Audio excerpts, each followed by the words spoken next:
자, 우리 하나님 말씀 볼까요? 시편 141편 1절부터 5절까지 보도록 하겠습니다. 시편 141편 1절부터 5절까지 제가 봉독하겠습니다. 여호와여, 내가 주를 불러싸우니 속히 내게 오시옵소서. 내가 주께 부르짖을 때 내 음성에 귀를 기울이소서. 나의 기도가 주 앞에 분향함과 같이 되며 나의 손드는 것이 저녁 제사같이 되게 하소서. 여호와여, 내 입에 파수꾼을 세우시고 내 입술의 문을 지키소서. 내 마음이 악한 일에 기울어 죄악을 행하는 자들과 함께 악을 행하지 말게 하시며 그들의 진수성찬을 먹지 말게 하소서. 의인이 나를 칠지라도 은혜로 여기며 책망할지라도 머리에 기름같이 여겨서 내 머리가 이를 거절하지 아니할지라. 그들의 재난 중에도 내가 항상 기도하리로다. 아멘. 저희 아버님은 95세십니다. 저희 어머님은 93세시고요. 아직 다들 건강하시고 아직 다 이렇게 말씀을 지금도 다니면서 부흥 집회를 열심히 다니면서 하십니다. 일본도 가서 말씀을 전하시고, 연세 많으신 분들은 아마 저희 아버님을 아시는 분들도 있으실 거예요. 박장은 목사님이시죠. 부흥 강사로 꽤 이름을 날리셨던 그런 분이 95살이 되셨습니다. 그런데 한 번은 이런 얘기를 저를 부르셔서 하셨어요. 야, 내가 그때 당시에는 월요일 저녁서부터 토요일 새벽까지 부흥 집회를 다녔는데 얼마나 힘드셨는지 모른대요. 토요일 집회를 끝내고 집에 돌아오면 벌써 전라도 쪽으로 가고 하면은 밤 10시가 넘어서야 집에 들어오고, 주일 예배를 이제 준비해 가지고 나가 주일 예배를 드리고, 또 저녁이 되면은 또다시 집회를 떠나야 하는 참 피곤하고 힘든 고통스러운 그런 삶을 살아갈 때였었대요. 그래 이제 어느 전라도 쪽인가 어느 쪽으로 한참을 버스를 타고, 그때는 차량도 그렇게 좋지 않았기 때문에 버스를 타고 한참 가고 있는데, 전라도 어느 깊은 곳을 가고 있는데 거기에 짜증나는 한 우리 아버님 말씀대로라면 옆에 내가 하나가 차를 탔더래요. 탔는데 그냥 그렇게 앞에 여자가 앉아 있는데 그 뒤에서 그냥 방언으로 투투투투투 해가지고 침이 뒤에 앞에 있는 여자 머리에 다 이렇게 허옇게 붙어 있기도 하고, 그러다가 갑자기 젖을 턱 내밀더니 애를 돌려서 젖을 먹이기도 하면서 그냥 방언으로 기도를 하더래요. 왜 저 옆에 내는 예수를 믿으면서 왜 저런 삶을 왜 살아갈까? 좀 예의 바르게 하지, 그리고 좀 기도도 속으로 하지, 많은 사람 들으라고 퇴퇴퇴퇴거리고 무슨 방언이라고 저렇게 할까? 그런 생각을 하며 예수님 망신 다 시킨다 네가, 그러고 마음으로 먹고 있는데 갑자기 그러더래요. 막 애들 둘을 데리고, 그리고 빨리 내려달라고, 버스 기사에게 빨리 내려달라고 막 내려달라고 하니까 이 산골짜기에서 어떻게 내려서 어떻게 하려고 하느냐. 그러니까 하나님께서 내게 지금 빨리 내리라고 하셨더래. 야, 여기 내가 부흥 강사가 타고 있는데 너한테, 너 같은 예편네한테 아무런 하나님이 말씀하시겠냐? 말씀하시면은 내게 하시지. 그런 생각을 하고 있었대요. 그러면서 막 소리 지르면서 내려달라고. 그래 산골짜기에서 그냥 그분들을 애하고 그분하고 내려주고 버스는 다시 가기 시작했대요. 속이 다 시원하네. 그리고 가는데 갑자기 꽝 하고 난 다음에 정신을 잃었답니다. 버스가 굴러서 처박혔는데 꽤 많은 사람이 죽었대요 그때. 그리고 눈을 떠봤더니 그 근처에 미군 기지가 하나가 있었는데 거기에서 집차를 가지고 나와 이제 죽은 사람들을 걸러내고 산 사람들을 끄집어내더래요. 그래, 아버님은 나 목사다. 그랬더니 이제 먼저 이렇게 병원으로 데려가고, 그리고 아버님은 인천에 있는 기독병원에서 꽤 오랫동안 입원해 계셨습니다. 그 옛날 얘기를 가만히 하시면서 이런 말씀을 하셨어요. 내가 알고 있는 하나님이 다가 아니야. 나는 내가 알고 있는 하나님을 어떤 사람들은 열심히 만들어서 그게 옳다고 하고 그 길을 향해 달려가지만은 하나님 보시기에는 그게 아닌 경우가 얼마나 많은지 몰라. 너도 교만하지 말고 늘 겸손하게 내가 알고 있는 하나님이 전부가 아님을 알고 성경 말씀 그대로 살아가야 한다. 그리고 제게 한 번은 말씀을 그렇게 해주신 적이 있습니다. 여러분들, 혹시 그냥 설교만 듣고 교회만 열심히 다니며 신앙생활한 이게 내 모든 것이다 이렇게 생각하는 분들 혹시 계십니까?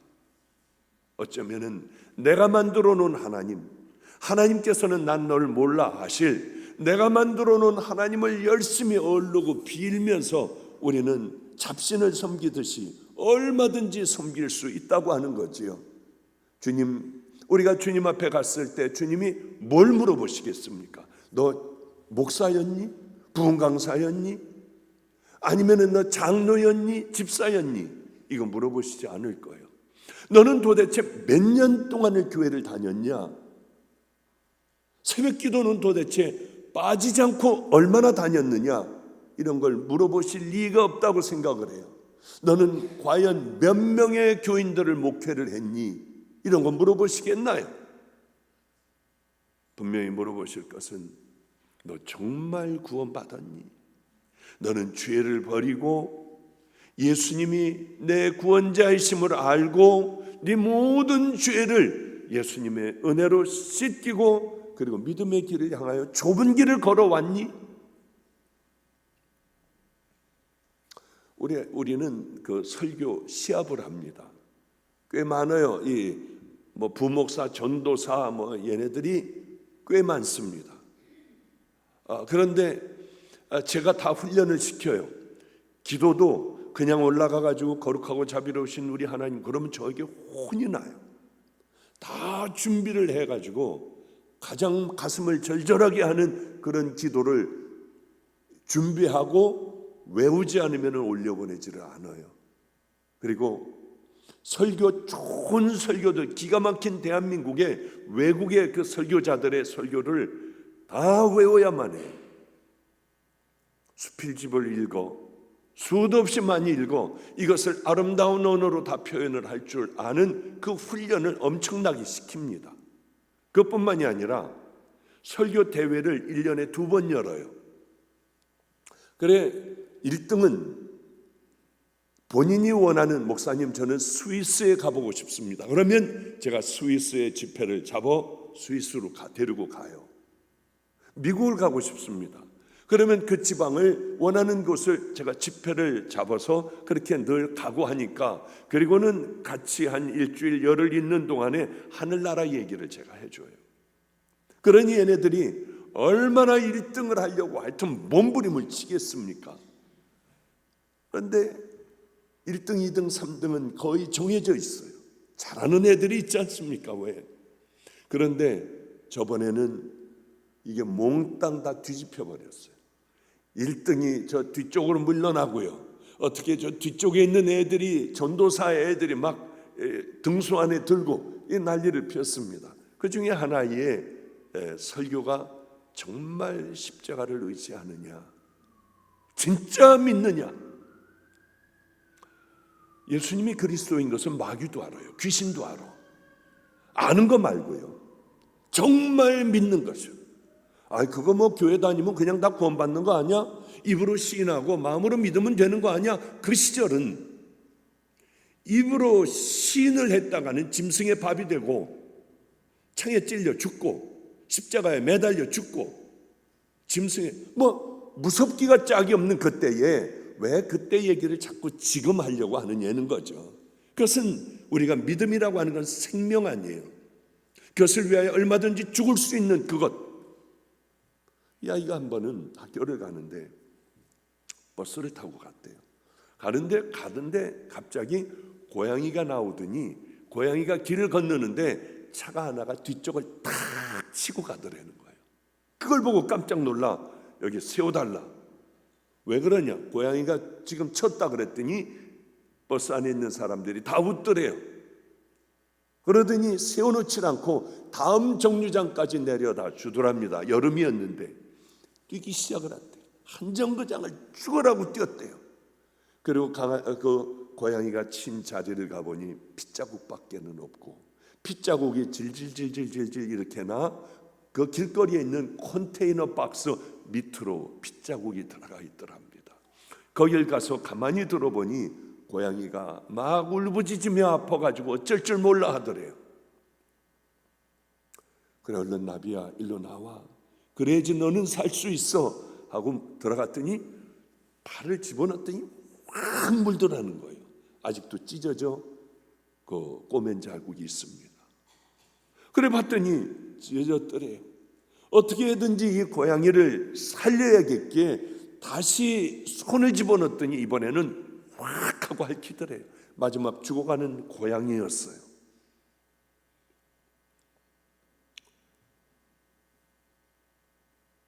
그래도 고양이를 살리기 위하여 물고 핥히는 고양이 이 다리를 잡아 꺼집어 냈더니 뒤쪽이 완전히 없어졌더랍니다. 꼬리 있는 데가. 걔를 안고 뛰기 시작을 했대요. 하나님, 제발 동물병원 좀 만나게 해주세요.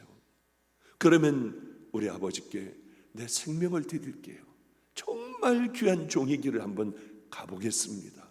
그러니 꼭 만나게 해주세요. 땀 투성이가 되어 뛰는데 저쪽에 하나가 보이더래요. 그리로 달려가 진찰대 앞에 고양이를 내려놓으니 이 고양이는 곧 죽습니다. 그러더래요. 비닐 하나를 주면서 여기에 담아 묻어주라고 하더래요. 그래 이 고양이를 붙들고 가만히 있는데 갑자기 막 경련을 일으키며 고양이는 거기서 죽었답니다. 이 아이가 마음이 너무 아파 그 아이를 붙들고 봉투에 넣으려고 하며 울면서 넣는데 그때 마음에서 소리가 들리더랍니다. 동민아, 동민아, 이 고양이는 너희들의 모습이야. 내가 너희들을 살리려고 그곳에 있으면 안 되게 집어넣으면 너희들은 나를 물었어. 그래도 그곳에 있는 너희들을 꺼내려고 하면 너희들은 나를 발로 핥혔어. 이게 바로 너희들의 모습이란다. 살아가고 있는 너희들 모습.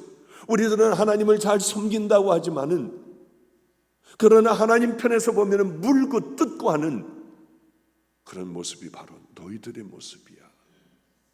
얼마나 울었는지 몰랐는데요. 그 고양이를 갖다가 제가 늘 묵고 있는 원장실 뒤쪽에 잘 묻어줬다고 하는 얘기를, 이 아이가 그것을 설교를 할 때 얘는 당장에 저 끝에 있던 아이가 어쩌면 그렇게 앞으로 쭉 올라와 그렇게 설교의 등수에 앞자리를 차지했는지요. 그래요.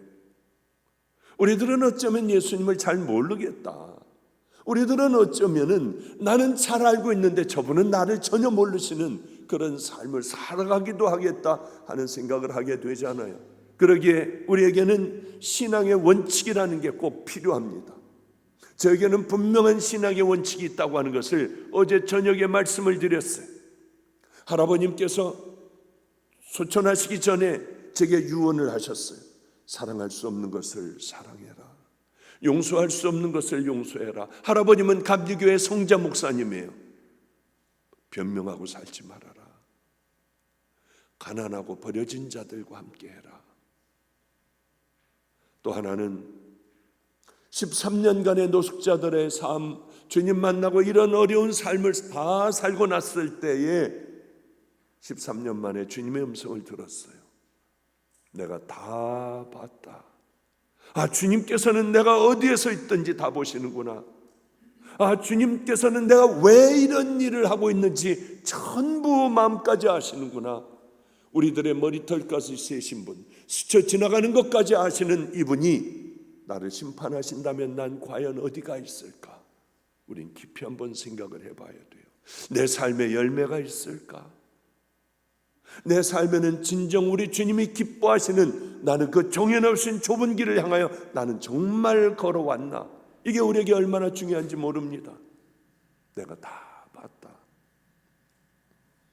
저는 목사의 아들이라서, 목사의 아들이었지만 싸움판인 교회, 악을 쓰고 싸우는 교회, 목사들을 내쫓는 교회, 초등학교 4학년 때 아버님이 그 교회에 부임해 가셨습니다.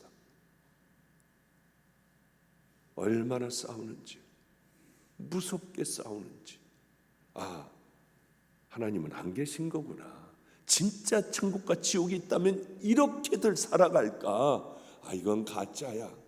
하나님은 없어. 우리 아버지는 밥벌이를 하고 있을 뿐이야. 초등학교 4학년 때 하나님을 버리고 39까지.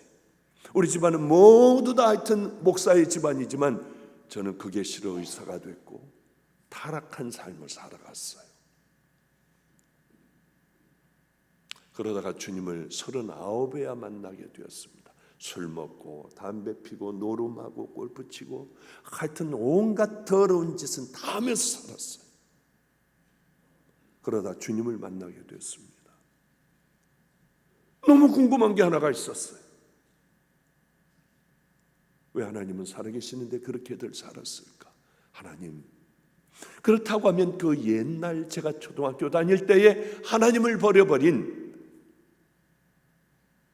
그 사람들은 누굽니까? 그 질문을 주님 만나는 그날 처음으로 하나님 앞에 여쭸어요. 가짜란다. 얼마나 많은 가짜의 신앙에 탈을 쓴 자들이 많은 줄 아니? 그때 가짜가 있는지 비로소 알게 되었어요. 종들이라 하는 자들도 얼마나 많은 가짜가 있는 줄 아니? 그때야 가짜가 있는 줄 알았어요. 나는 가짜는 되지 말아야지. 가짜다. 그것이 제게 주님을 만나 은퇴할 때까지 그렇구나. 나는 최소한도 가짜의 이 비참한 삶을 살지 말아야지. 제 멘토가 있습니다.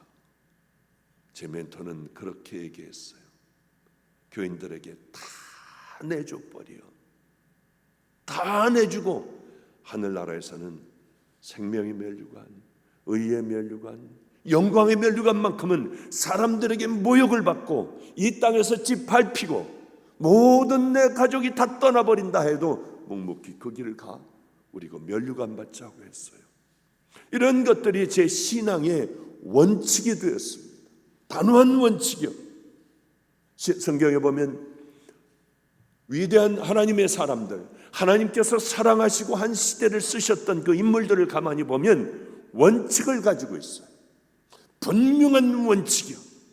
어떤 유혹이 있어도 단호하게 잘라버리고 믿음의 길을 외롭게 걸어가는 이러한 믿음의 원칙들을 가지고 있는 많은 사람들이 있었는데 저는 제일 좋은 게 다윗이에요. 왜? 실수도 하고 실패도 하고 눈물도 하나님 앞에 많이 흘리고 하는 사도 바울같이 무서운 사람보다 저는 다윗이 훨씬 더 좋아요.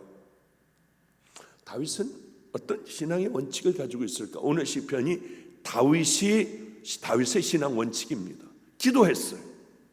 기도하는 원칙이 있었어요. 많은 사람들은 환난, 어려운 고난, 역경 이걸 당하게 되면 불평을 해요. 비관하고 절망을 해요. 어떤 사람들은 원망하고 불평해요. 어떤 사람들은 전심으로 기도하더라고요. 저는 주님을 만나자마자 꽤 부자였습니다. 제가 부자가 아니라 장인이 우리나라의 재벌이었으니까요. 얼마나 많은 걸 소유하고 있었겠고, 얼마나 많이 돌아다니며 외국을 돌아다니며 놀기도 얼마나 많이 했고, 한국에서 얼마나 많이 놀았겠습니까? 많은 걸 소유하고 있었으니까. 저는 사실 의사는 별로 그렇게 많이 하지는 않았습니다. 어쨌든 간에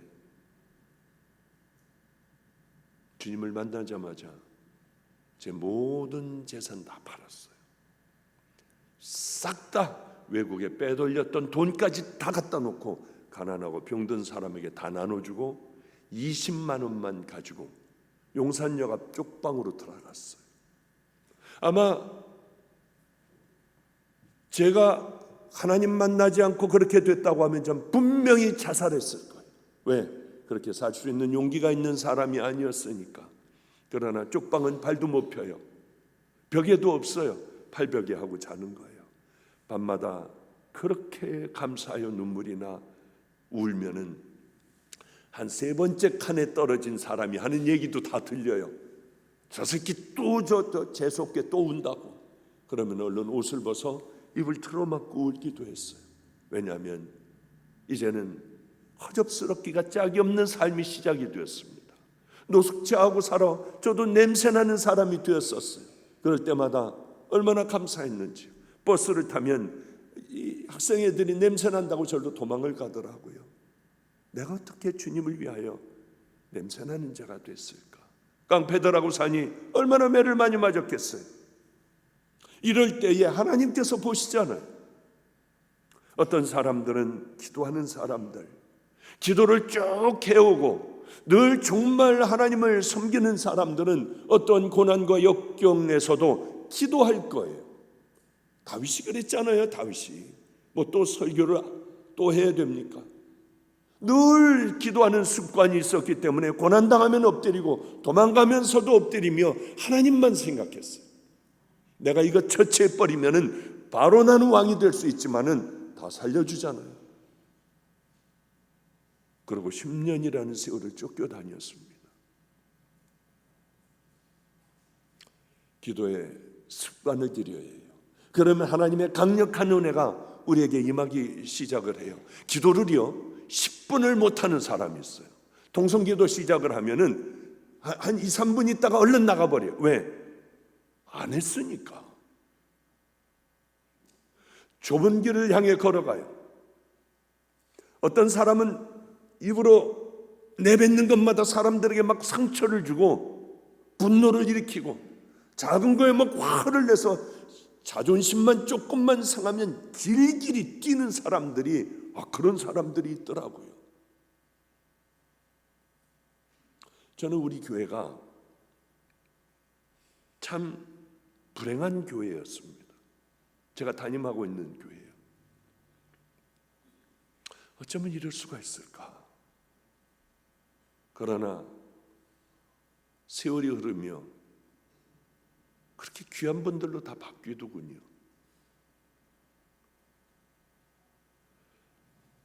늘 싸우는 싸움을 싸워버릇하면 우리 나를 쉽게 이길 수 있지만은 그냥 놔두면은 말도 안 되는 길을 향하여 마음껏 달려가는 거예요. 하나님의 영광을 위하여 입술을 쓰지를 않아요. 좀 사람을 배려도 해주고 실수를 했으면 좀 막아도 주고 해야 할 텐데 우리는 사람들에게 상처를 주는 말을 계속해버려요. 그러면 늙은이가 돼서도 괴팍한 늙은이가 되어버릴 수밖에 없어요. 그 사람만 보면은 고개를 돌리게 돼요. 하나님도 아마 분명히 그렇게 고개를 돌리는 그 삶을 살면 안 됩니다. 하나하나 훈련을 해나가야 돼요. 싸워야 돼요. 이렇게 남들에게 상처를 주는 말을 확 하려고 하다가 얼마나 힘들었냐. 그래 귀하구나. 그렇게 한번 사랑하는 말을 한번 해주는 거예요. 그렇지 않으면 우린 죽을 때까지 그러다가 죽지 않습니까? 훈련이 습관이 얼마나 중요한지요. 한 번이 두 번이 될 수 있어요. 두 번이 10번이 될 수 있어요. 다윗은 늘 기도했습니다. 내 의의 하나님이여 내가 부를 때 응답하소서. 곤란 중에 나를 너그럽게 하셨사오니 나를 긍휼히 여기사 나의 기도를 들으소서. 나의 기도가 주 앞에 분향함 같이 되게 하며, 분향은 하나님 내 기도가 늘 할 때마다 향연같이 연기같이 하나님 앞에 올라가게 해달라는 거예요. 다윗은 또 뭐가 있었을까? 가만히 생각을 해보면 파란만장한 삶을 살았잖아요. 정말 하나님의 사랑을 받으면 파란만장한 삶을 살게 되더라고요. 똑바른 믿음의 길을 향해 걸어가려면 사람들의 공격을 받아요. 가장 가까운 사람들에게. 다윗은 그럼에도 불구하고 여호와여, 내 입 앞에 파수꾼을 세우시고 내 입술의 문을 지키소서. 우리는 하나님께서 우리들의 이야기하는 걸 다 들었어요. 말이 얼마나 우리에게 중요한지 몰라요. 우린 말 한마디로 천냥빚을 갚는다고도 하고, 그런데 이상하게 애들을 키울 때 보면 잘 못 키워요. 아유, 이제 일어나 학교 가야지, 밥 먹어야지. 그렇게 키워야 하는데 너 학교 안 가? 너 밥 안 먹어? 다 부정적으로 애들을 키워버려요. 아유, 내가 저런 걸 낳고 내가 미역국을 먹었어. 아니, 이런 얘기를 어떻게 할 수 있느냐는 거예요. 미련한 자의 입술은 다툼을 일으키고 그 입은 매를 자청하느니라. 미련한 자의 입은 그의 멸망이 되고 그 입술은 그의 영혼의 그물이 되느니라. 무릇 더러운 말은 너 입 밖에도 내지 말고 오직 덕을 세우는데 소용되는 대로 선한 말을 하여 듣는 자들에게 은혜를 끼치게 하라. 말을, 사람은요, 이걸 알아야 돼요. 저도 많이 당해봤어요. 당신 그렇게 애들 팔아먹고 살지 마. 이제는 굉장히 조심을 해요. 저는 많은 아이들하고 지금도 살고 있습니다.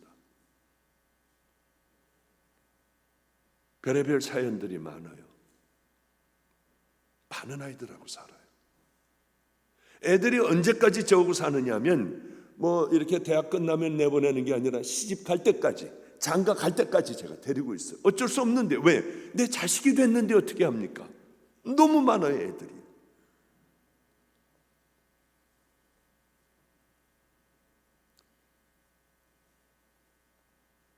많은 애들을 제가 키워왔어요. 어제도 얘기했지만 우리 집은 그저 작은 아파트에 20몇 명이 살아요. 20몇 명이. 그러니까 여기에 지금 말고요. 지금은 아닙니다. 그런데 이불을 어떻게 20몇 채를 어떻게 쌓아놔요? 벽에를 어떻게 20몇 채를 쌓아놔요? 그러니까 돗자리 같은 거 쫙 펴놔요. 이 벽에가 한 3개인가 4개 있고 이불이 한 3, 4개 있습니다. 그러니까 먼저 잠드는 애들이 있어요. 그럼 벽에 비고 이불 덮고 자요. 그 다음에 걔가 잠들면 그 다음 아이가 벽에 딱 빼고 싹 해가지고 그 다음 아이가 이렇게 자요. 새벽 기도 가는 건 난리가 나고요. 왜? 화장실이 하나밖에 없으니까 얘네들이 줄을 쭉 서가지고 여자애들은 한번 들어가면 안 나오니까 막 문 두들기고 늦어가지고 발들 동동 굴르는 게 우리들의 새벽의 모습이고, 애들 초등학교 애들 학교 갈 때 보면 신발이 이렇게 쌓여 있으니까 신발을 못 찾아서 울고, 하여튼 아침이면 제가 다 밥을 다 해줘야 돼요. 제가 그 아이들을 전부 빨래를 해줘야 돼요. 세탁기가 어디가 있습니까? 그러니까 얘네들 신발 찾아주고 붙들고 기도하면 다음 아이가 울고 있고 난리. 한 아이들 여기서 얘네들이 다 감리교 신학대학 다니는 애들만 14명이었으니까 어떻겠습니까? 협성 다른 대학 다니는 애들도 또 있었고요. 전쟁 가운데 살았어요. 전쟁 가운데. 네, 어느 곳에 집회를 갔는데 당신 그렇게 애들 팔아먹고 살지 말래요. 이게 저에겐 충격이었어요. 깡패 애들도, 길거리에서 함부로 살아가는 애들도, 아프리카의 선교사들도 되고, 저하고 함께 살던 애들 어려요. 아직 30대 중반이에요. 이 아이들을 개척을 해줘요. 2아이가 벌써 다들 1,000몇백 명, 1,000명 넘는 그런 목회들 크기들 하고 있어요. 어린 애들이요.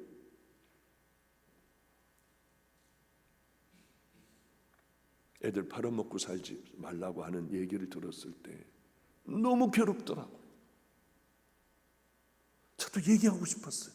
당신 꼬라지를 봐. 지금 어떤가? 당신하고 나하고 달라. 참 상처가 많은 분 같았습니다. 그렇게 얘기하고 싶었어요. 그러나 이거를 힘들지만은 주님의 음성으로 듣고 내가 그러는 게 있나? 그런데 그 다음에 하는 말들은 나는 뒤끝이 없어요. 확 한번 얘기해버리고 뒤끝이 없는 사람이야. 이렇게 하면 되냐고요. 그게. 저는 목요일인가 금요일만 되면 말을 안 했어요. 애들하고 다 필답을 했습니다. 왜? 말하면 죄니까요. 말하면 애들에게 나쁜 영향을 미칠 것 같아가지고 말을 안 하고 필답을 하고 주일 설교 그때야 비로소 입을 열었던 기억이 나요. 우리 말하려고 할 때는 이게 하나님에게 영광이 되나? 이게 남에게 유익이 되나? 이게 은혜를 끼치는 이야기인가? 이 사람을 세우는 얘기인가? 잘 한번 생각해보고 해야 돼요. 그 다음에 다윗은 그렇게 입술에 파수꾼, 기도, 그 다음에 성결하게 살려고 하는 원칙이 있었습니다. 내 마음이 악한 일에 기울어 죄악을 행하는 자들과 함께 악을 행치 말게 하시며 저희 진술을 먹지 말게 하여 주시옵소서. 우리는 살면서 얼마나 많은 사람들을 만나는지 몰라요. 많은 사람들을 만나요.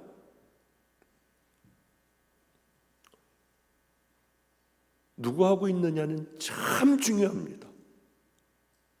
저희 아이들은 아예 버려진 애들, 정말 그것이 알고 싶다 MBN의 소나무 가장 무서운 상황에 있던 애들이 저하고 살아요. 아무나 안 받아요. 그런데 이 아이들은 비판, 열등감, 분노, 이 가족들은 다 지 엄마를 칼로 찌르고 술 먹다가 머리를 쳐가지고 머리 수술을 하고 난리법석인 가정들, 알코올 중독자들, 노름꾼의 아이들, 이 아이들도 노름에 빠지고 오락에 빠져가지고 사람을 만나지도 않고요. 그런데 이게 대물림이 되더라고요. 알코올 중독자의 아들은 난 절대 술 안 먹어. 너는 언젠가 너도 손 떨고 있는 그날이 빨리 올 거야. 목사님, 그럼 손마가지를 다 끊어버릴 거예요. 전 우리 부모들 같이 살기 싫어요. 어느 날 손을 떨며 제게 왔더라고요. 저 이렇게 되어버렸어요. 누구 하고 있느냐는 정말 중요합니다.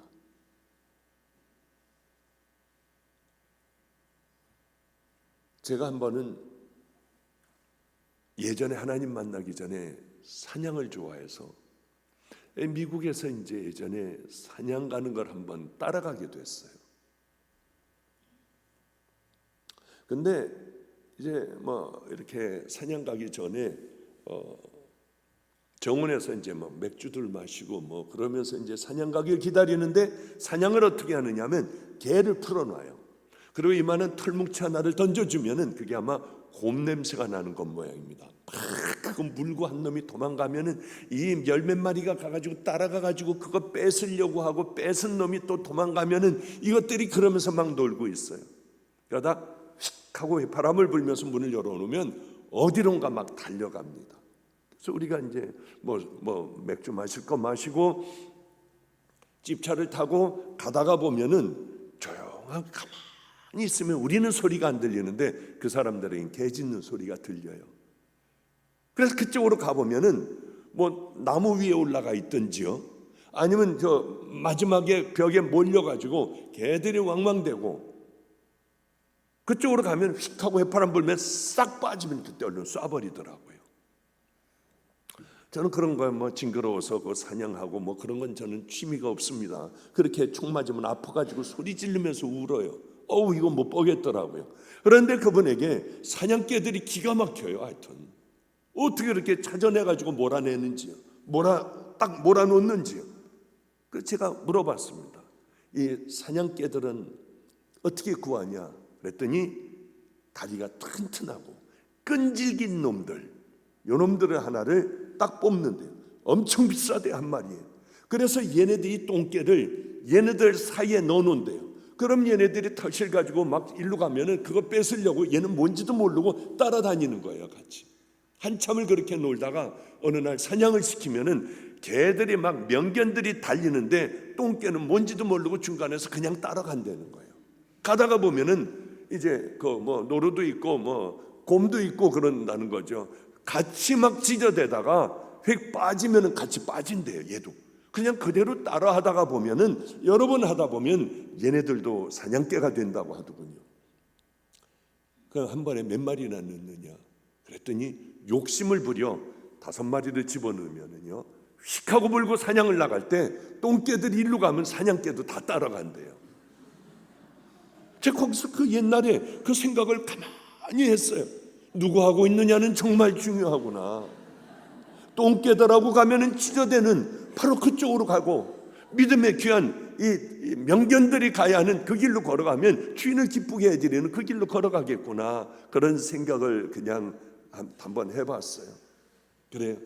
다윗은 또 어떤 원칙이 있었냐면, 의인이 나를 칠지라도 은혜로 여기며 책망할지라도 머리에 은혜로 여겨서 내 머리가 이를 거절치 아니할지라 저희의 재난 중에라도 내가 항상 기도하리로다. 의로운 사람들이 나를 질책하면은 다 받아들이겠다.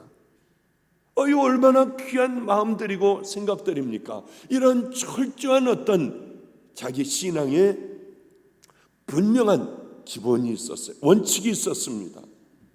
사람들은 다 칭찬받는 건 좋아하지만은 책망받는 것, 당신은 이런 사람이 하면 길길이 왜 이렇게 뛰는지 몰라요. 열등감이 심한 사람들일수록 분노가 더해요.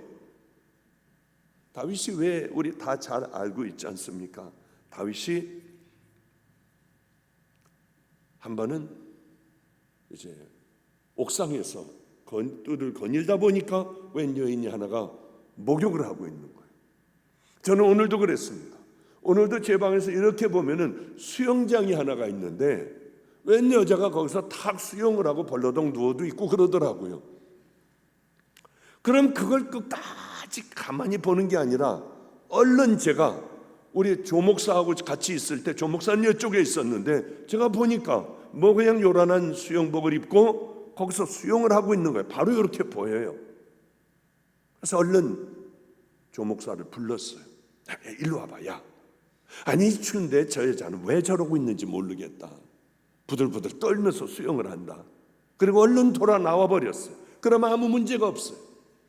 그런데 이걸 가만히 들여다보며 이제 그때는 괜찮지만은 밤에 잘 때 어떤 일이 있느냐면 이걸 꺼내서 비디오 같이 한번 트는 거예요. 그 여자가 뭐 그래 그랬었지 그 여자. 돌려버리면 아무 문제가 없어요. 얼른 고개를 돌려버리면 문제가 없는데 이걸 계속 보게 되면 여기서 꺼내보고 돌려보고 하다가 보면 사람이 잘못된 죄에 빠질 수도 있는 것 아니겠습니까? 특별히 저 같은 사람은 36인가에 혼자 됐어요.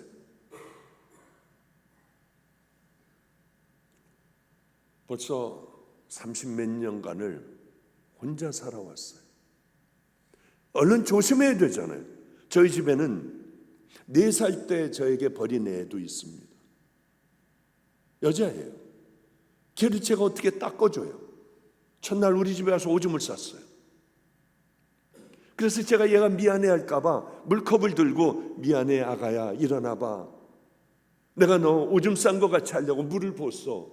빨리 저 화장실 안에 내가 이 옷하고 다 갖다 놨으니까 너 혼자 어떻게 해봐. 제가 닦아줄 수는 없잖아요. 이 꼬마가 들어가서 혼자 지 속옷까지 다 빨아가지고 그리고 새 옷으로 갈아입고 저쪽에 아무도 안 보는 데 갖다 걸어놨더라고요. 제가 그 아이에게 지금은 대학원을 다닙니다. 대학원 다니는 아이가 됐어요. 얘야, 너 그때 기억나니? 예, 목사님. 처음 온 날 너무나도 기억이 나요. 목사님이 저를 배려해 주셨잖아요. 오줌을 쌌는데 제가 미안해할까 봐 컵 가지고 물을 부었다고 했잖아요. 그날 제가 목욕하던 그것도 생각나요.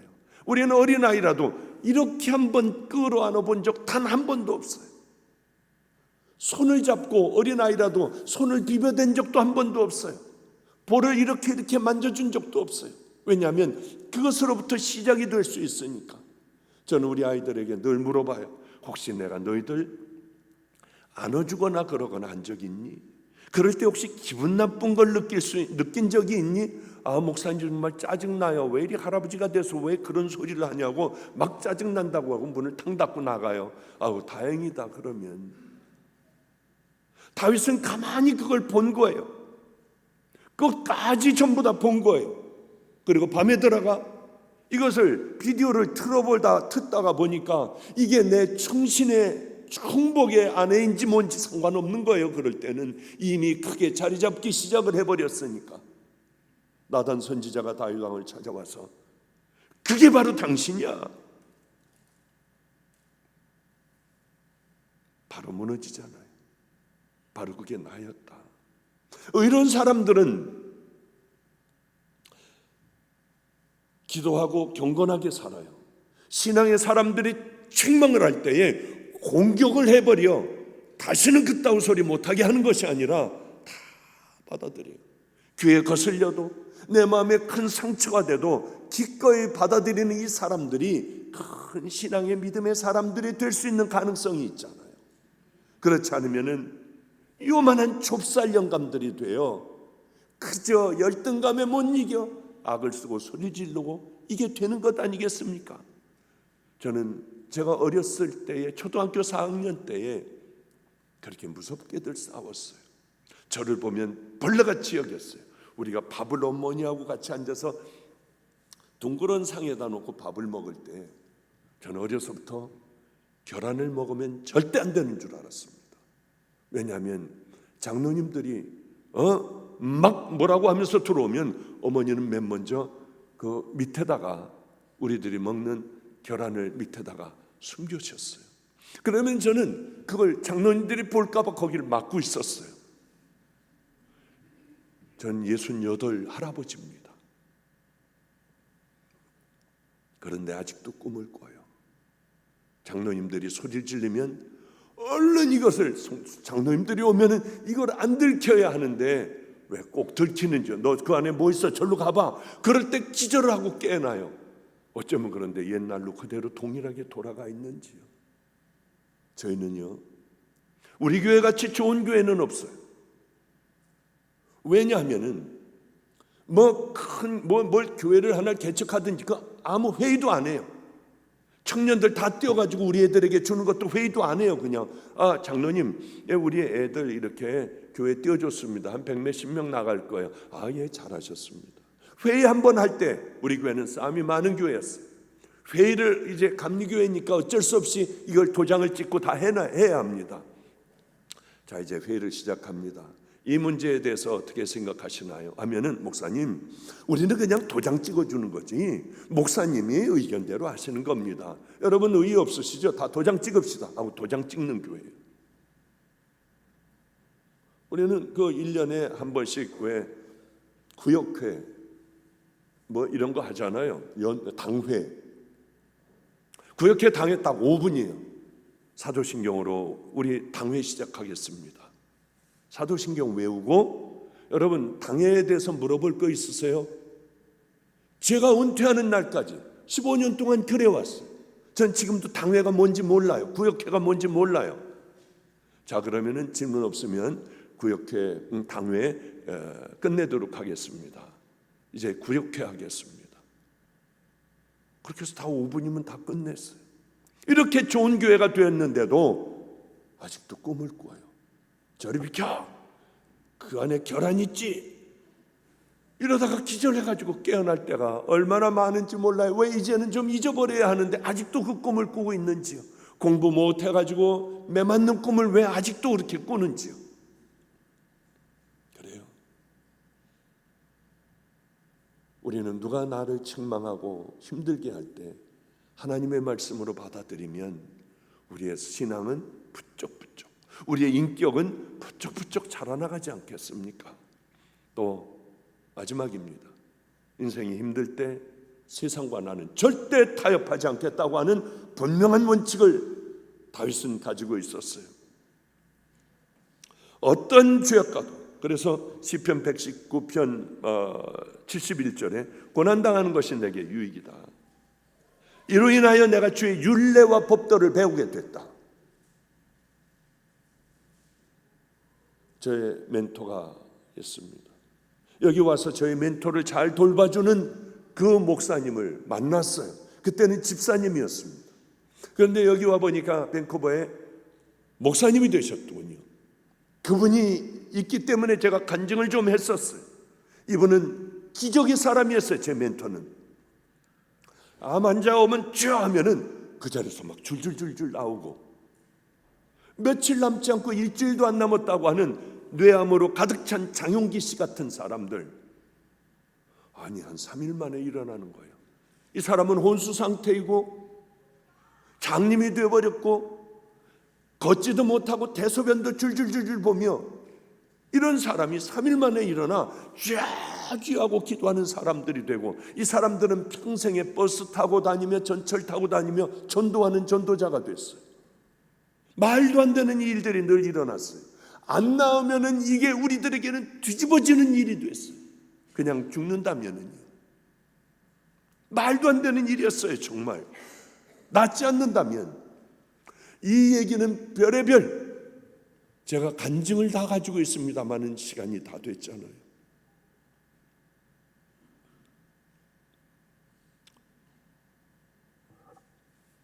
절대적으로 타협하지 않았어요. 한 번은 소아마비 이렇게 쇠로다가 된 보조기구를 차고 절럭절럭 걷는 아이가, 초등학생이 하나가 있었는데 꽤 부자였어요. 어쩌면 얘가 뛰느냐고요. 말도 안 됐어요. 이런 얘기는 제가 왜 할 수 있느냐 하면은 주인이 있었기 때문에. 여기 박병순 목사님, 여자분이요. 그분이 제 멘토를 잘 돌봤어요. 어제도 참 길도록 저에게 카톡을 해왔어요. 그때가 그립다고요. 그분은 불같이 살다가 50 초반에 소천했습니다. 불같이 살았어요. 이렇게 막 부자 아이가 치유가 되니까 큰 아파트에다가, 현대 아파트에다가 그 안에 모든 걸 꽉 쟁여놓고 좋은 차에다가 막 그때 뭐 5억인가 얼마에 헌금을 갖다 하고, 목사님 제 멘토에게 마음대로 쓰시라고 하니까 소리를 지르더라고요. 나보고 은사를 팔아먹는 자가 되게 하느냐고, 다시는 내 앞에 나타나지 말라고. 그래요. 그러며 지하에 습하기가 짝이 없는 곳에, 자고 일어나면 축축한 곳에, 그런 곳에서 살았어요. 저도 다 버리고 그 지하실 쪽으로 들어가서 꽤 오랜 세월 사는데 왜 이렇게 몸 온 군데가 아픈지요. 그러나 내 마음은 세상이 줄 수 없는 평강이 강물같이 흘렀던 시절도 있었습니다. 그래요. 이제 말씀을 마칠게요. 우리들의 신앙은 분명한 어떠한 원칙이 있어야 합니다. 무원칙으로 살다 보니까 교회 가서 예배 한번 보고 이게 천국을 보장받는 줄 알고 와, 마음대로 내 마음대로 살고, 하나님을 소중한 분으로 하나님의 말씀에 순종하지 못하고 살아가잖아요.